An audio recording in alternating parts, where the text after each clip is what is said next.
Reba. Hello. Hi. Off the records. So all these conversations are recorded. They are. Yes. Bro, where are you gonna put them at though? Oh, they on. Yeah, so they're all filmed and recorded and they're shared with everybody. Find my case. Huh? I'm still fighting mine. I don't want to ask a question before I get over it though. If you want to ask a general question, you can, but What's the statute of limitations on the DUI? on a They DUI, haven't picked the case up. what do you mean if they haven't picked the case up? Okay, say for instance, I called in 2021 and now they want me. Prosecution. So you have to file the claim or the charges within a period of time. Okay. Right? Not convict them within that period of time. Okay, So the trial is the conviction part. So if they wrote you a ticket in 2019 for DUI and you got an arraignment date and then they just kept dragging it on and postponing it and changing it, I mean, they can still convict you. They never gave me an arraignment date until this year. Well, yeah, they gave you the citation though, right? So that means that they were charging you with the crime, right? Okay. When that crime comes to trial or before a judge is based on the judge's availability and schedule. And there was also a judicial order in 2019 or 2020 that closed basically all the courts for about 18 months.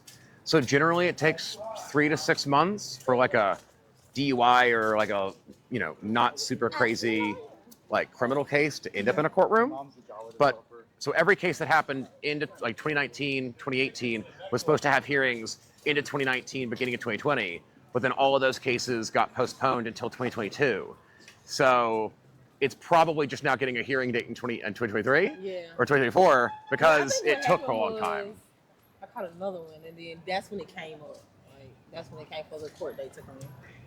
Oh, maybe stop drinking and drive. Yeah, but it's hard when you work in the strip club, man. It's like I can't Uber home because then I'm gonna get robbed. Like people know where they picking you up from, so it's kind of dangerous. So it's like, see, just find a new job. Yeah, I mean the problem is like I like to tell people that an Uber, a taxi, a cab, or whatever it is to get to where you're going is still significantly less expensive than like. But if they kill you, then. Well, yeah, but like, so an Uber might be dangerous, but Uber Black ain't gonna be dangerous. A taxi cab ain't gonna be dangerer's, right? Taxi might be. I don't trust the taxi. Well, I'm just saying, like, you gotta think of it like this, right? The way I try to explain to people is like one of the things. The other day, one of my friends wanted to drive out, right? I was like, we're not gonna drive to the club. He's like, it'll be fine. I go, let's say we drive there and you save $20 on the Uber, but then you get drunk and you do the right thing, and then you decide you want to Uber home, right? The Uber there is cheaper than getting the boot off your car when you got to leave your car overnight. Because that's going to be $75. No Uber anywhere is going to be more than $100, right?